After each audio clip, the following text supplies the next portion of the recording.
আমি doctor Mohammad Humayun Kabir, principal, ATI Jhenaidah. প্রিয় শিক্ষার্থীদের, আমি অভিনন্দন আছি এটিআই ঝিনাইদহের পক্ষ থেকে। ঝিনাইদহ এটি একটি বাংলাদেশ মিনিস্ট্রি অফ এগ্রিকালচারের একটি ডিএ আন্ডার একটি কৃষি প্রশিক্ষণ ইনস্টিটিউট। এখানে 4 বছর মেয়াদী কোর্স করানো হয়।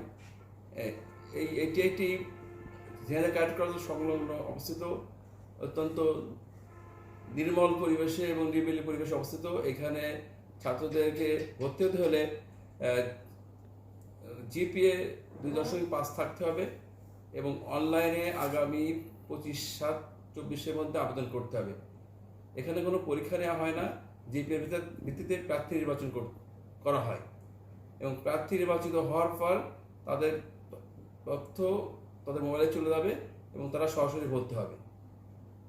এই বিস্তারিত জানার জন্য এটিআই ঝিনাইদহ ওয়েবসাইট ভিজিট করার জন্য বলা হলো। ধন্যবাদ সবাইকে।